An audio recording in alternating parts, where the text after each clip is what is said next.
2020년 프로그래밍 기능사 시험, 과연 어떤 문제가 나올지 궁금하시죠? 오늘 저와 함께 공식 예시 문제들을 하나씩 뜯어보면서 어떤 걸 중점적으로 공부해야 할지 그 핵심을 제대로 한번 파악해 보겠습니다. 자, 본격적으로 시작하기 전에 여러분의 실력을 한번 테스트해 볼까요? 제가 문제를 보여드리면 화면을 잠시 멈추고 나라면 어떻게 풀까 한번 고민해 보세요. 준비되셨죠? 바로 시작합니다. 첫 번째 관문은 바로 커맨드 라인입니다. 개발자라면 매일 쓰는 기본 중에 기본이죠. 과연 우리의 기초를 어떻게 테스트하는지 바로 확인해 보겠습니다. 자, 첫 문제입니다. 경로 찾기 문제네요. 지금 내가 users/user/workspace라는 폴더에 있다고 상상해 보세요. 거기서 ./source/test라는 명령어를 입력하면 최종적으로 어느 위치에 도착하게 될까요? 한번 생각해 보세요. 정답은 바로 users/src/test입니다. 맞추셨나요? 혹시 헷갈리셨다면 괜찮아요. 왜 이 답이 나왔는지 핵심 개념만 딱 짚고 넘어갈게요. 이걸 쉽게 생각하면 절대 경로는 대한민국 서울시 강남구처럼 변하지 않는 전체 주소 같은 거예요.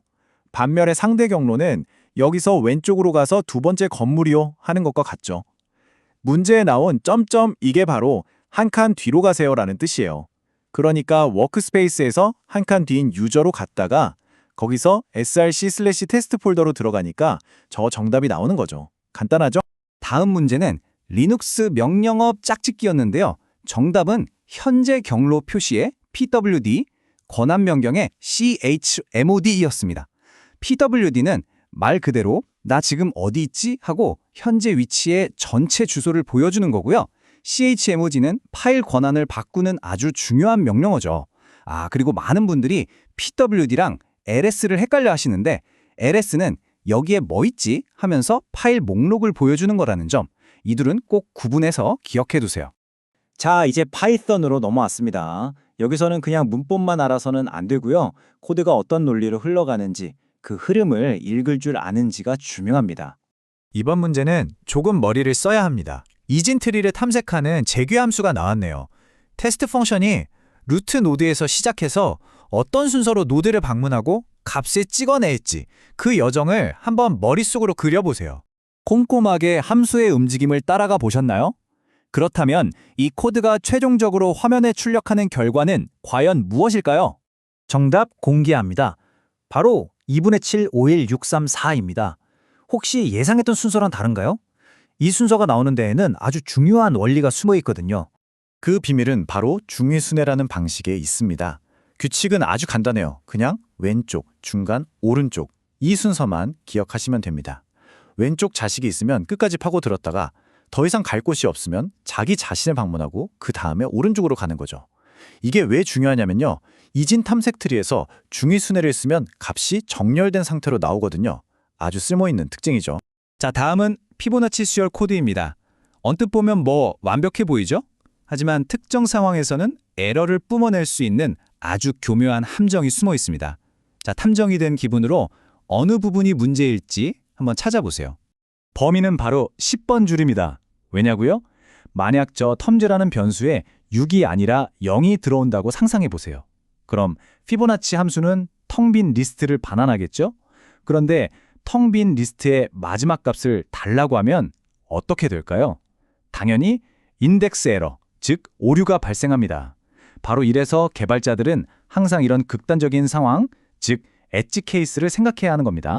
자, 이런 숨겨진 위험이 있다는 걸 인지한 상태에서 원래 문제로 돌아와 봅시다.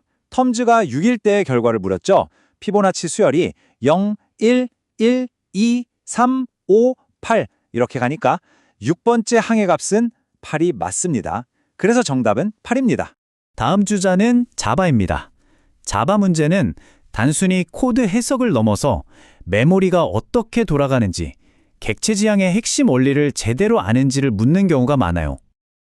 이거 나왔네요. 자바 개발자들의 통과 의례 같은 문제죠. equals 연산자와 dot equals 메소드의 차이. 코드에서 new string으로 두 개의 문자열 객체를 만들었는데 과연 equals로 비교하면 같다고 나올까요? 다르다고 나올까요? if 문으로 갈지 else 문으로 갈지 한번 맞춰보세요. 정답은 ASTFDFAD입니다. else 블록이 실행됐네요. 분명히 글자는 똑같은데 왜 자바는 이 둘이 다르다고 판단했을까요? 바로 이 차이 때문입니다. equals는 얘네 둘 메모리에서 같은 주소에 살아? 라고 묻는 것과 같아요. 코드에서 new를 2번 써서 객체를 따로 만들었으니 내용물은 같아도 사는 집 주소는 다른 거죠. 반면에 equals는 집 안에 있는 내용물이 똑같아? 하고 내용 자체를 비교합니다. 이 차이를 모르면 정말 잡기 힘든 버그를 만들 수 있어서 자바 개발자라면 반드시 알아야 하는 개념입니다. 자, 이번엔 상속과 상성자에 대한 문제입니다. new test ez라는 코드가 실행될 때 어떤 일들이 연쇄적으로 일어나는지 그 호출 순서를 정확히 따라가야만 풀 수 있는 문제입니다. 이 과정을 한번 따라가 볼게요. 먼저 test2 G가 호출되죠. 그 안에 this가 같은 클래스의 다른 생성자인 test2를 불러요. 그럼 test2는 또 그 안에 수퍼를 통해 부모인 test1을 부릅니다. 그래서 X가 가장 먼저 찍히는 거예요. 그 다음에 test2로 돌아와서 Y를 찍고 마지막으로 맨 처음 불렀던 test2 G로 돌아와 G를 찍습니다. 그래서 최종 결과는 XYG가 되는 거죠. 재미있는 연쇄 반응 같지 않나요? 자, 드디어 마지막 섹션, 데이터베이스의 언어 SQL입니다. 쿼리가 복잡해 보여도 괜찮아요. 차근차근 단계를 쪼개서 생각하면 의외로 쉽게 풀립니다. 자, 테이블 T1, T2 두 개가 있고요. 꽤 길어 보이는 쿼리가 하나 있습니다. 이 쿼리를 실행했을 때 저 ans라는 결과값으로 최종적으로 어떤 숫자가 나올지를 맞추는 문제입니다. 이럴 땐 쿼리를 조각내서 보면 쉬워요.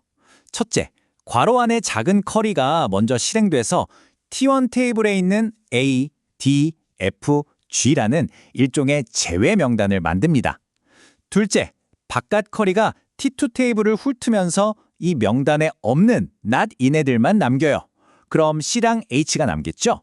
자, 마지막으로 남은 애들의 C2 값을 sum 함수로 그냥 더해주면 끝입니다. 그래서 남은 C의 C2 값인 7과 H의 C2 값인 2를 더하니까 최종 정답은 9가 되는 겁니다. 쿼리가 실행되는 순서만 제대로 이해하면 풀 수 있는 문제였죠. 오늘 함께 풀어본 문제들 어떠셨나요? 여기서 우리가 얻어야 할 가장 큰 교훈은 바로 이거라고 생각해요. 그냥 답을 외우는 건 아무 의미가 없고요. 왜 그런 결과가 나오는지 그 원리를 이해하는 게 진짜 실력이 되는 거죠. 오늘 다른 개념들 중에서 여러분은 어떤 부분이 가장 어렵게 느껴지셨나요? 커맨드 라인, 트리 순회, 아니면 자바 메모리나 SQL 서버 쿼리? 바로 그 부분이 여러분이 집중적으로 복습해야 할 포인트입니다. 그 약점을 보완하는 게 합격으로 가는 가장 빠른 길일 거예요. 오늘 이 시간이 여러분의 공부에 큰 도움이 되었기를 바랍니다.